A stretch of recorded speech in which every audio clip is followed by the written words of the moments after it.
Hello everyone, welcome back to another season preview series video here to discuss. In today's video, we're looking at the Carolina Hurricanes and the Washington Capitals, two teams who both made the playoffs last year. We'll look at how they did last year, look at the improvements they made in the offseason, and we'll look at how they're heading going into next season. We'll get to all of that coming up right now.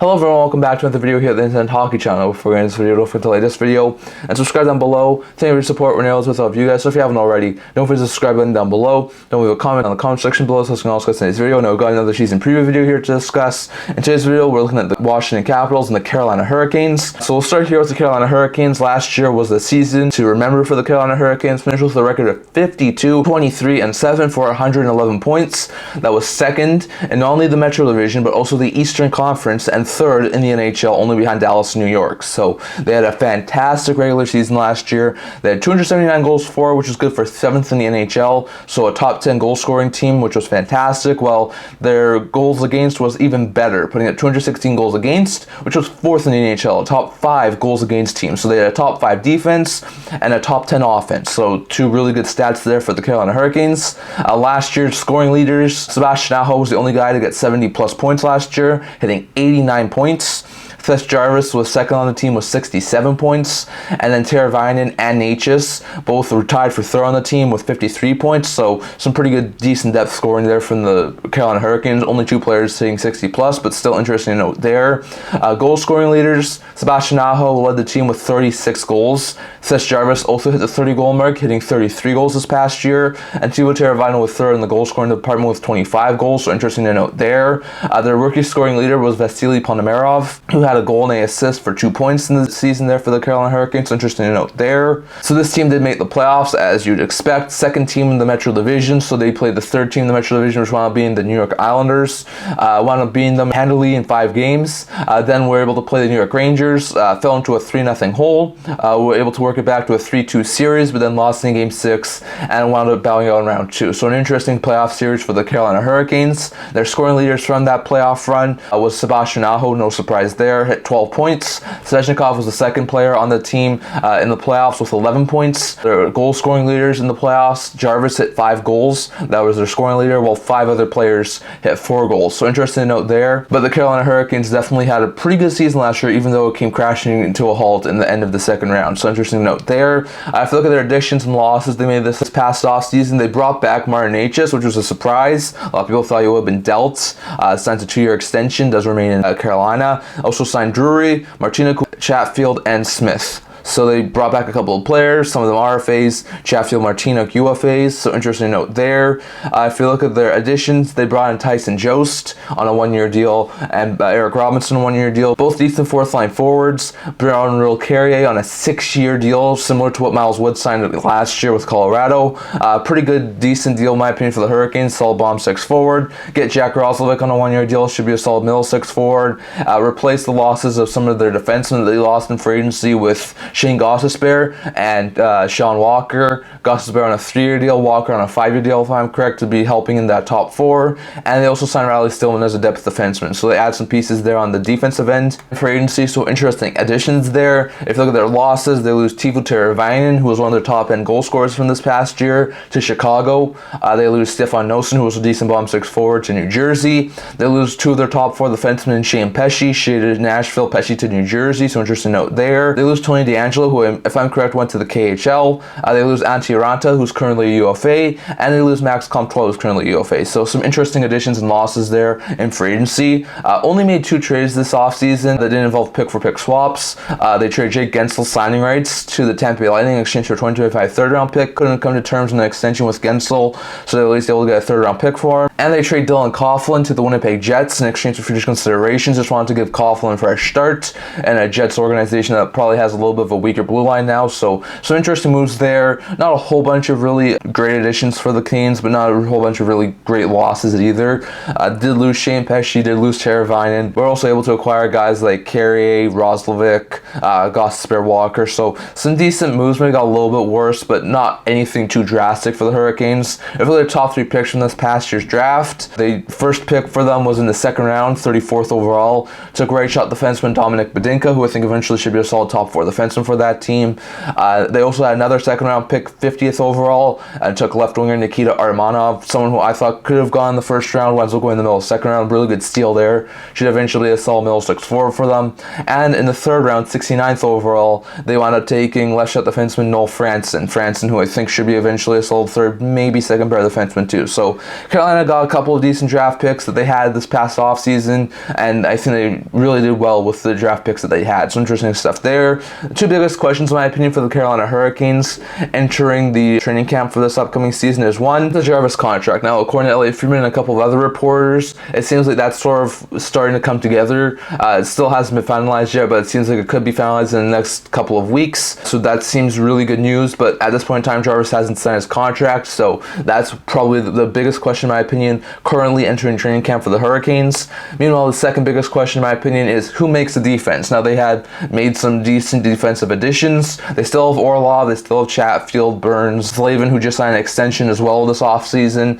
That was another thing that happened. They signed Slavin to an extension. That was a pretty good deal for the Hurricanes. But they also add Gostisbehere, they add Chychrun and Walker, and another younger guy who signed his ELC this past year, who looked like he has some potential as making the team, is a guy like Scott Burrow. So I do wonder who winds up making the team. They also have Ty Smith in their organization, so I do wonder who makes that defense. It's a really deep defense still, even after the losses of Shea and Pesce, but still, I think that's another big question entering training camp. So in my opinion, the Jarvis contract is one, and the who makes the defense is two, as their two biggest questions entering training camp. Next, if you look at my current projected lineup for the Hurricanes team for this upcoming season, as it sits right now, I have Svechnikov playing on the top unit with Sebastian Aho and Seth Jarvis as soon as Jarvis signs his extension. I have Natchez playing on the second line with Jesperi Kotkaniemi and rookie Bradley Nadeau. I have the third line being Jack Roslovic with Jordan Stahl and Jesper Fast, and I have Jack Drury centering fourth line with Jordan Martinook and William Carrier. So that's a decent forward group in my opinion. I have Slavin playing with Burns on the D pair, Gostisbehere playing with Chatfield, and Orlov playing with Walker. I have Anderson being the starter, Kochekov being the backup, where you could do a tandem, and you have Robinson, Lemieux, and Ty Smith being the three spares. And that will be a cap compliant roster so long as Jarvis signs for somewhere under $7.25 million. So interesting to note there, but that's my current lineup for the Carolina Hurricanes as it sits right now. My current projected point total for the Carolina Hurricanes for this upcoming season, I do see them taking a little bit of a step back. Like we said, they had a fantastic regular season last year, so I don't think it's too much of a surprise if they were to take a tiny step back. I've seen some people say maybe they could take a step back far enough to miss the playoffs. I don't see that happening. They're still a really good team. They're still a top 15 in the Metro Division, in my opinion. So I have them taking a little bit of a step back, but I still have them hitting triple digits. I have them finishing third in the Metro Division at this current point in time with 102 points. That's 9 points lower than last year. So like I said, a little bit of a step back, a little bit of a weaker team this year, but I still think they're a playoff team, and I still think they're a top 3 team in the Metro Division. So in my opinion, at this point in time, I have them with 102 points, making this third spot in the Metro Division. So that's my current projected point total for this team. If you look at the 3 ways that this team can improve, one, better goaltending. As much as Anderson and Kochekov did all right last year, it wasn't great. Anderson did have a fantastic run to finish off the season, but he wasn't overly fantastic in that second round series against the Rangers. So I think they need a little bit better goaltending, especially in the playoffs. I think they need to add more youth, like we talked about, Morrow, Nadeau, potential guys who could make the team. I think adding some more youth to this team could be a really good addition there for the Hurricanes, especially with some of their losses they suffered this season. So I think that could also be a really good way to improve this team. And 3, they need some solid defense. Last year, like we said, had a really good defense, but then again, they lost Pesce, who was a fantastic defensive defenseman, lost Shea, who's a really good player. They replaced them with Walker and Gostisbehere. No offense to Walker and Gostisbehere, they're not the same defensive defensemen that Shea and Pesce were, so I think there's a very likely chance that they may take a little bit of a step back defensively, but I think they still need a solid defense if they were going to try and make improvements from last year. So in my opinion, better goaltending from Anderson and Kochekov, more youth on this team, and solid D is what they need, in my opinion, if they were to improve on last year's season. And lastly, going over to my rating for this team, now they didn't do overly bad, and I think given the circumstances, they actually did quite well, but I don't really think they improved a whole bunch. So I'm giving them a C+ rating for this offseason. Weren't able to come to terms on Jake Guentzel, let Teravainen go, let Shea and Pesce go. Definitely lost a couple of decent players there. We're able to acquire some decent bomb six additions like Carrier, like Roslovic, like Robinson, add some decent defensive additions like Gostisbehere, like Walker. So all in all, I think they did decently this offseason, but I can't say they really got a whole bunch better. So in my opinion, I'm going to give them a C+ rating. I think that's warranted after the offseason they had. Going over to the Washington Capitals. Now, when it comes to the Capitals, they were one of a few teams who were in the playoff hunt right until the very end of the season, and they just snuck in. Finished with a record of 40, 31, and 11 for 91 points. Got into the 8th playoff spot in the Eastern Conference thanks to a tiebreaker with the Detroit Red Wings. Wound up being 4th in the Metro Division, 8th in the East, and 17th in the NHL, so made the playoffs as a 17th ranked team. Interesting to note there, their goal scoring was atrocious last year. 220 goals for, which was 28th in the NHL. That was an awful season goal scoring wise there for the Capitals. Goals against was average, not overly great, but not also overly bad, with 257 goals against, 16th in the NHL. So defensively, they weren't an overly bad team, and the player Charlie Lindgren really helped that out. But their goal scoring was just nowhere to be seen last year, so that was a really bad problem for them. The point scoring leaders for this past year for this Caps team was one, Strome, who had 67 points. Ovechkin was second, as you'd expect, with 65 points. And John Carlson, who was their top defenseman, wound up being third on the team in scoring with 52 points, so not too surprising there. Top 3 goal scorers from this past year was Ovechkin, who had 31 goals, Strome, who had 27 goals, and Anthony Mantha, before he got dealt with 20 goals, was their 3 top goal scorers. The rookie scoring leader was Hendrix Lapierre, who had 8 goals, 14 assists, and 22 points. So he had a pretty good season there for the Capitals. So as we just talked about, they made the playoffs as the second wildcard team in the Eastern Conference, played the President's Trophy winning New York Rangers, and got swept by them. So no real chance against one of the best teams in the NHL last year. Their scoring leaders in that first round series, where they lost in 4 games, was Tom Wilson and Martin Fehervary, who both had 3 points. Their goal scoring leaders was Fehervary, who had 2 goals, and then 5 other goal scorers who had 1 goal. So interesting to note there. A decent season, one where they snuck into the playoffs and a lot of people expected them not to, but it was a pretty decent additions there for the Washington Capitals. If you look at their additions and losses from this past year's offseason, they made some decent additions and some decent losses. If you look at their additions, they brought back Connor McMichael on a 2-year deal, as well as bringing back Hardy Hardman Achtel and Mitchell Gibson. So some interesting additions there for the Capitals, bringing those guys back. They also, in free agency, go out and acquire Taylor Radish, Brandon Duhaime, Spencer Smallman, and Matt Roy. Roy's going to be a fantastic addition on the defensive end. Duhaime and Radish should be decent bomb 6 additions. Smallman should be a decent depth addition there for the Caps, so some interesting notes there. If you look at their losses, it's not a huge list either. They lose Max Pacioretty, who was a decent third-line winger. He's a UFA right now. They lose Nicholas Lebuc-Bell, who was decent bomb 6-4 last year, to Buffalo. They lose Matthew Phillips, who was a decent spare last year, to Colorado. Joe Snively, who was an AHLer last year, to Detroit. And Lucas Johansson, who's currently a UFA. So they lost a couple of players, but not anything too drastic. Added a couple of players. Besides Matt Roy, not anything too drastic. If you look at their trades, they made 5 of them that weren't pick-for-pick swaps. So first, they traded Darcy Kuemper to LA in exchange for Pierre-Luc Dubois. That was the first big splash of this year's trades for the Washington Capitals. It was a massive deal. Traded a goaltender who wasn't really working overly well for a potential top-line center, so that was a decent move. Then traded 2025 second-round pick, which originally belonged to Colorado, to the Calgary Flames in exchange for Andrew Mangiapane. Mangiapane has 1 year left on his deal as a pending UFA, but he looks like he could still eventually score 20 to 25 goals, and that's something that the Washington Capitals are in desperate need of, goal scoring. They then traded Bick Malenstyn, who was an RFA, to the Buffalo Sabres in exchange for a 2024 second-round pick, number 43 overall. So that was a decent move. Got a second-round pick for a 4th line forward, basically. So that was a pretty good move there for the Capitals. They then traded 2 third-rounders, their 2024 third-rounder, number 83 overall, and the Caps 2025 third-rounder to the Vegas Golden Knights. In exchange for Logan Thompson, they needed a goaltender who can really work well with a guy like Charlie Lindgren. Moved on from Darcy Kuemper, so they go out and acquire Logan Thompson, which is a fantastic addition. And then on free agency day, they wound up moving Nick Jensen and their own 2026 third-round pick to the Ottawa Senators in exchange for Jacob Chychrun. So in my opinion, all fantastic moves from the Washington Capitals. No, Dubois one's a little bit confusing, but if he can turn into like the top line center that he was hoping to be in LA or Winnipeg or Columbus, that could be a fantastic move there for the Capitals, even though it's a little bit of a high price tag. If Mangiapane can come in and score 20, 25 to 30 goals for the Capitals this season, that's a huge win. Getting a second for Malenstyn is fantastic. And then acquiring Thompson and Chychrun are fantastic moves too. Chychrun should be a solid top 4 defenseman who can put up some offense. Thompson should be a solid tandem goaltender for Lindgren. So all in in all, some fantastic additions when it comes to adding players in the trade market. If you look at their top 3 picks from this past year's draft, their first one was in the first round, 17th overall, took right winger Tarik Paraskak, who I think eventually should be a solid top 6 forward. And then they had 2 second-round picks, the 43rd overall pick and 52nd overall pick. And then with those 2 picks, took left shot defenseman.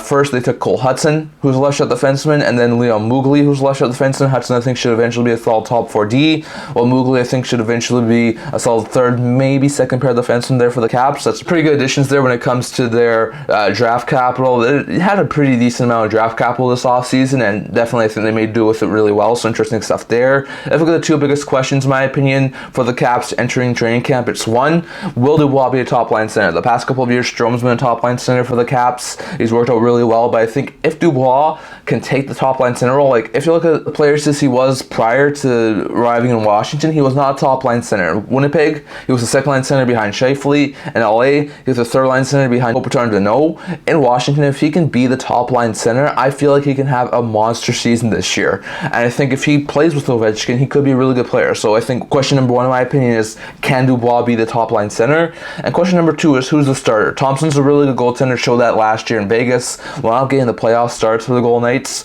Lindgren looked fantastic while getting the playoff starts for the Caps. So in my opinion, my big question is who ends up being the starter? Is it Charlie Lindgren or is it Logan Thompson? I think it's a really big question to have to look for. But in my opinion, 2 biggest questions entering training camp is 1, will Dubois be a top-line center in Washington? And 2, who will be the starter in that for the Capitals? Is it Thompson or is it Lindgren? So those are 2 biggest questions in my opinion. Going over to my projected lineup and predictions for this upcoming season. If you look at my projected lineup for Capitals, at least as of right now, I have Alex Ovechkin playing on the top line with Pierre-Luc Dubois and Tom Wilson. I have Strome centering line 2 with Mangiapane and Connor McMichael. I have Alexei Protas centering line 3 with Hendrix Lapierre and Ivan Miroshnichenko. And on line 4, I have Brendan Duhaime, Nick Dowd, and Sonny Milano. On the defensive end, I have Faravari playing with John Carlson. I have Jacob Chychrun playing with Matt Roy. And I have Rasmus Sandin playing with Trevor Van Riemsdyk. I have Logan Thompson being the starter, Charlie Lindgren being the backup or a tandem.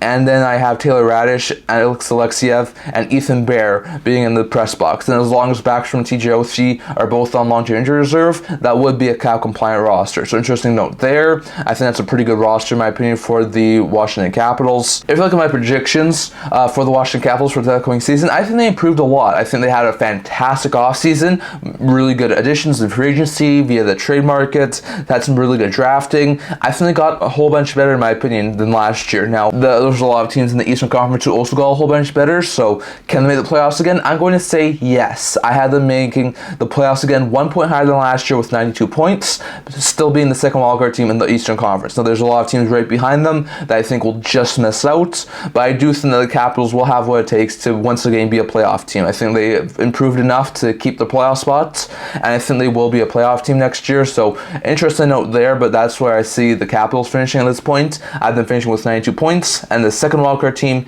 in the Eastern Conference. So that's my predictions for the Caps for this upcoming season. I feel like the 3 ways this team can improve to get better for next year. 1, score more goals. They were an awful scoring team last year. Part of that had to do with Ovechkin. Part of that had to do with that not just being a really good offensive team. So if Mangiapane can help with the goal scoring, if Chychrun can help some of the point scoring, Roy, Duhaime, Radish, there's a lot of players here who can really help out the goal scoring. So I think 1, it has to be getting some goal scoring. 2, better Ovechkin. He started the season absolutely awful last year. I think he had only like 3 or 4 goals or something like that in the first like 20-25 games of his season. He was not looking overly good. Definitely picked up the pace towards the end of the season, and then he went cold in the playoffs again. So I think a better Ovechkin could definitely help out this team a whole bunch. And better D play. As much as they did decently last year, they need to continue to improve defensively. Their additions of guys like Chychrun and Roy are going to help that defense immensely, but I think if they can have some better D play, maybe closer to the top 10 of the goals against department instead of in the middle, I think that will be a really good addition there for the Caps. So in my opinion, 3 ways they can improve is 1, more goal scoring, 2, a better Ovechkin, and 3, better D play. So in my opinion, that's ways they can improve. And looking at this offseason, looking at their trades, additions and losses in free agency, their picks in the draft, I'm giving the Capitals an A rating. I think they had a fantastic offseason. Basically, all of their trades made some really good additions in free agency. This team looks a whole bunch more scary than it last year, and last year they stuck into a playoff spot. So In my opinion, they deserve an A rating for the offseason, and I think the Caps did some fantastic pieces of work this offseason. But definitely, that's what I want to talk about for today. I'd love to hear your guys' thoughts on this two teams down in the comment section below. What do you think about how they did last year? How do you think these two teams did in the offseason? Did they improve? Did they get worse? Definitely hear your guys' thoughts on that. And what do you think they'll do this upcoming season? Do you agree with me that the Caps and Kings will both be playoff teams? Or do you disagree with me on that? Definitely hear your guys' thoughts on all of that down in the comment section below. So I'm going to talk about for today. I'm going to tell you this video. If you like to subscribe down below. Thank you for your support. Videos with all of you guys. So if you haven't already, don't forget to subscribe down below. Don't leave a comment down in the comment section below so you can also get today's video. Also a blog talking about news, rumors, analysis, stuff like that. So check that out. I'll leave a link down in the description below. And can't see you guys all for next video. See you guys soon.